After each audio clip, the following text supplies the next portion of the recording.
Thank you for liking, watching, subscribing, and joining. Everybody, welcome to the AC Infinity Panvillo Pepper Grow.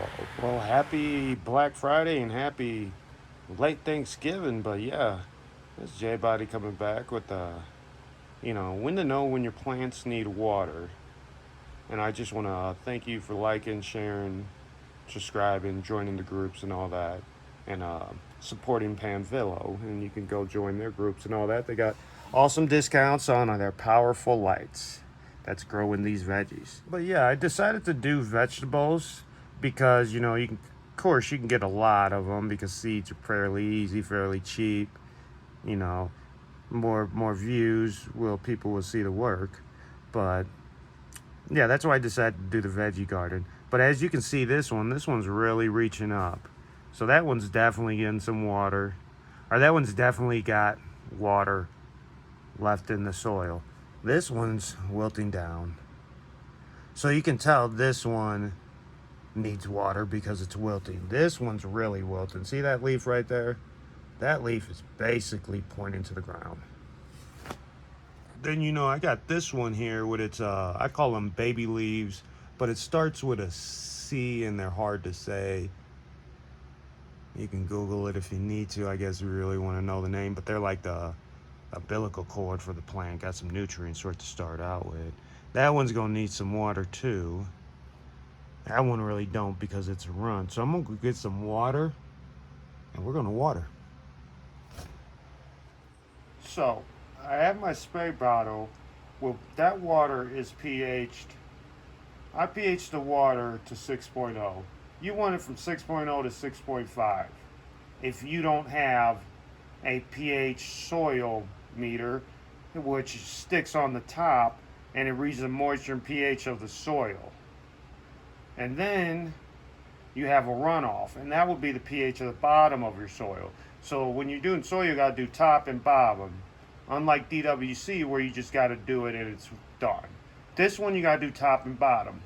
Well, of course, I can't measure top and bottom, so I just pH'd at the standard 6.0, and I'm about to just give them the minimum amount of water because I'm monitoring the water. And that is very important when you're watering your plants, is monitoring the water. So I take my pH 6.0 water. At first, this one really didn't need that much water, so I ain't spraying that one too much. It's small, it's a run. Sorry about that, the camera isn't on there, guys. But yeah, this one don't need too much water, so I'm just spraying the dirt. At first, I'll just spray the dirt. That's just to get the dirt a little moisture before you just start pouring water on there and just slides out the bottom. So and then make sure you're not doing it at the leaves. Just a little bit like that.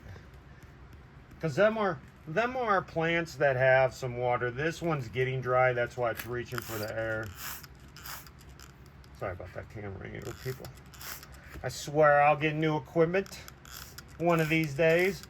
But yeah, this one, so I'm watering this one a little bit more because this is one of our ones that need a little more water because it's showing that it's wetter.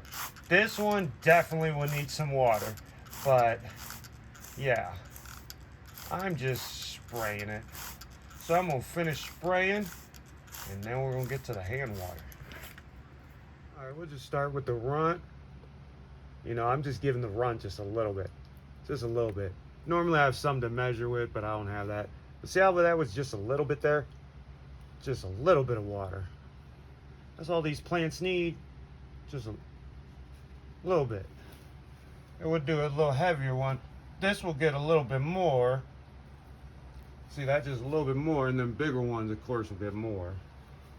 But let's try this one. Let's throw a little water in there. Just a little water in there. Then we do this one. I guess I pay attention a little more when I'm not on video. But yeah, you'd like to get like a beacon or some type of measuring cup, so you're not over in water, kind of like I just did there. It's kind of hard. But yeah, I'm gonna finish watering these and we'll take a look. But yeah, I already sprayed the dirt around with my spray bottle, but this tomato's big. So I definitely, and you want to pour slow. Give it a second. Give it a second for your soil to absorb. Just don't douse on it.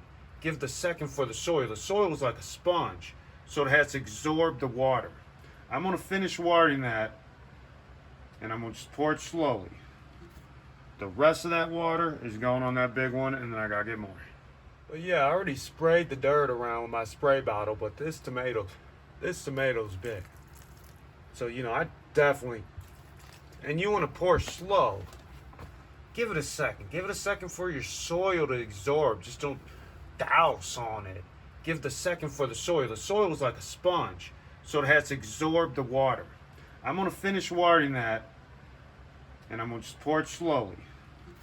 The rest of that water is going on that big one, and then I got to get more. See, that's what well-watered plants look like. See our little one, how it's not stretching up? Or any of these ain't wilted. That one's not stretching up anymore, like, reaching for the sky. The leaves are turning down. But yeah, see how that one went down? And then remember our leaf?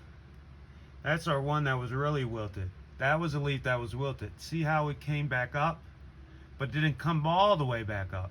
That's how you know when your plants are nice and watered. And if you're growing them other plants, don't spray your leaves. Vegetables like it. Please, people, do not tell me they don't. But yes. See that tomato there? See that leaf, how it's built? Now that's a water leaf. That lets you know, even that one, that lets you know that the roots have gotten the water. And that one's gonna need more soil, and I gotta do some trimming. But yeah, your soil's like a sponge because of the peat moss, especially if you're using a peat moss type, it'll soak it off.